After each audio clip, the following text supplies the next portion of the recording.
بقالنا فترة طويلة تحس في مشكلة في كتابة الأغاني، مفيش غزارة إنتاجية كده زي الأول، في كلام جديد بقى بيتغنى، في مشكلة شعراء أو ورق زي ما بيقولوا. بعدين تتردد المقولة العظيمة الكتيرة اللي هي مقولة أصله مفيش ورق. يعني أنا أفتكر في سنين عدت علينا كان بينزل في الصيف أكتر من 10 ألبومات، يعني مثلا في 2007 محمد فؤاد، عمرو دياب، تامر حسني تاني، إيهاب توفيق، أنغام، إليسا، أحمد سعد، نانسي عجرم، هشام عباس، عمرو مصطفى، سمية وسومة وحكيم، كل دول في سنة واحدة. في 2008 مدحت صالح، محمد محي، وحماقي، وهيثم شاكر، ومنير، شيرين، وعمرو مصطفى، وسميرة سعيد، ورامي صبري، وتامر حسني، وتامر عاشور، وحمادة هلال، وأصالة. وبنفضل كده لحد ما بنطلع 10 سنين لقدام ل 2019 كان محمد منير وأمال ماهر وحماقي وأنغام وتامر عاشور ورامي صبري ووما. حتى نوعية الكلام نفسها بقت الأغاني الناجحة في وقتنا من نوعية بسباصة، قماصة.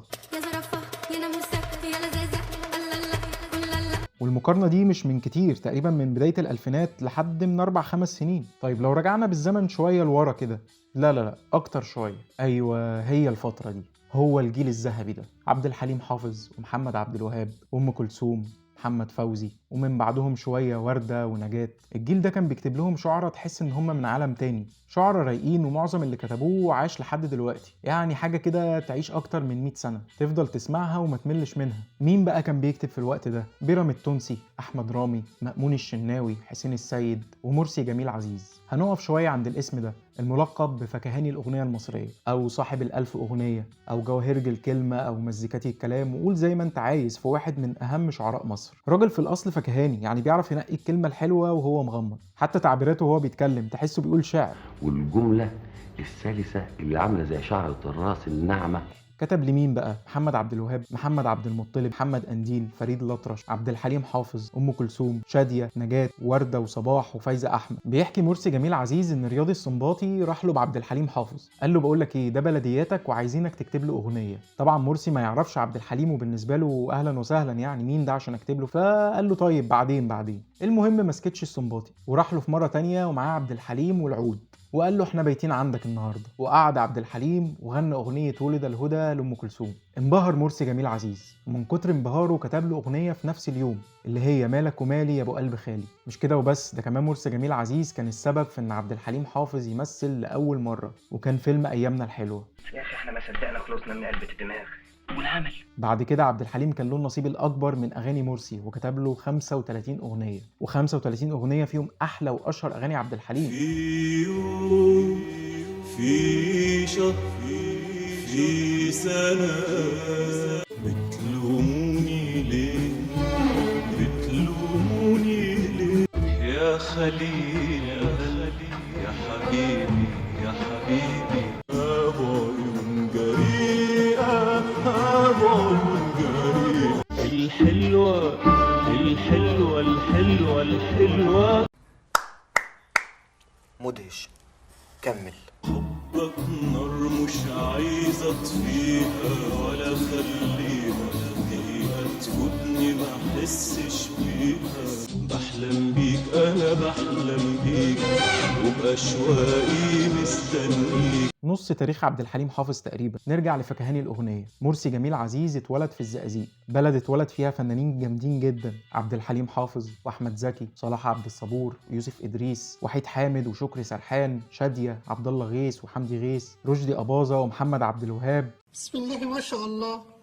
أول أغنية عملها كان عنده 18 سنة، ولحنها له الموسيقار رياض السنباطي، كان اسمها الفراشة. بعد كده عمل أغنية غناها عبد العزيز محمود، بتقول يا مزوق يا ورد في عود والعود استوى والكحل في عينيك السود جلاب الهوى. الأغنية دي هي اللي شهرته، والناس بدأت تتكلم عنه لأن دي كانت لغة جديدة تماما وقتها، حاجة كده زي أول ما طلع ويجز يقول وزني 165 راسي بس 100، الله بيبعت كتير علشان على قد النية، أنت فاهم؟ وعموما هو اشتهر بالكلمات الغريبة والجديدة تماما وقتها، يعني مثلا هو اللي كتب يما القمر على الباب نور أناديله، يما أرد الباب ولا اناديله، وزغروطه حلوه رنت في بيتنا لمت حارتنا وولاد حارتنا، ويا حلو صبح يا حلو طل يا حلو صبح نهارنا فل. وعمل اغنيه بتقول يلك عابك فوق قبقابك ورد في ميه. خليك صادم.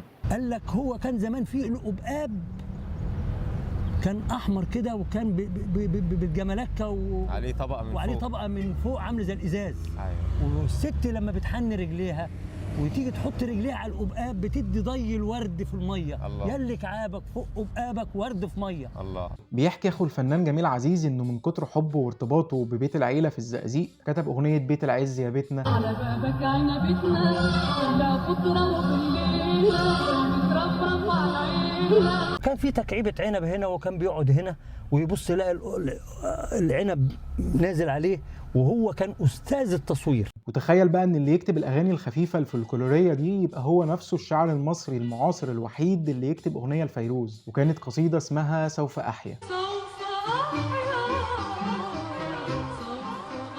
وطبعا التعاون ده كانت نقطة تحول في مسيرته. وقبل ما احكي لك قصته الشهيرة مع ام كلثوم والثلاثية التاريخية اللي كتبها لها، خليني الاول اقول لك اشهر الاغاني اللي كتبها مرسي جميل عزيز. يعني مثلا محمد عبد الوهاب كتب له اغنية من غير ليه، من اشهر واحلى اغاني محمد عبد الوهاب. ولمحمد فوزي اغنية احببتك يا بلدي، وانا وانت وبس لفريد الأطرش. ومحمد منير غنى له اغنية شيء من بعيد ناداني. وشادية كان ليها نصيب كبير من اغانيه، اشهرهم اغنية قال ايه ووحياة عيني.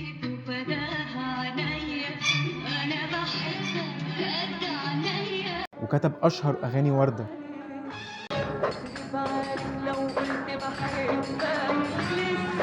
وطبعا أغاني تانية كتير. الراجل كاتب أكتر من 1000 أغنية. في حوار إذاعي قديم من دهاليز الإذاعة بيشرح مرسي جميل عزيز هو ليه كان بيتهرب من التعامل مع أم كلثوم في الوقت اللي كان أي حد يتمنى إنه يتعامل معاها، وكان الشعراء والملحنين هم اللي كانوا بيتمنوا يوصلوا لها. قلت انا طب وليه بقى اتشعبط في ام كلثوم وفي عبد الوهاب وفي فريد ما دام انا بعمل لوحدي، انا بوصل ناس او بوصل مع ناس، مفيش داعي اجي في الاخر يتقال عليا ده عشان الفت لام كلثوم او الفت لعبد الوهاب. فرحت هربان، قلت خليني بكرامتي.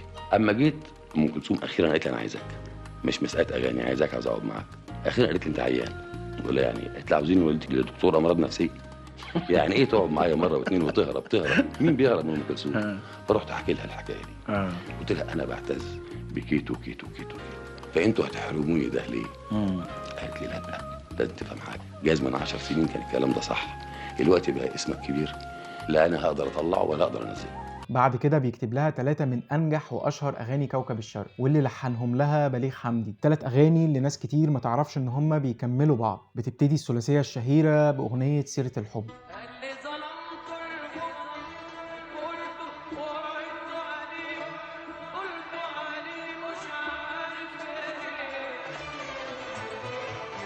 والجزء ده في الثلاثية كان بيعبر عن ميلاد قصة الحب. وبعد كده بتغني الجزء الثاني اللي هي أغنية ألف ليلة وليلة.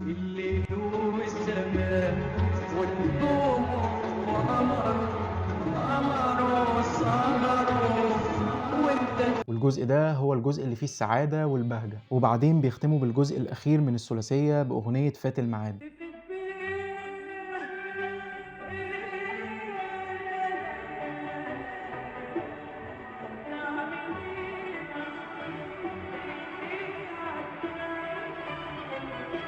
والأغنية دي كانت نهاية القصة.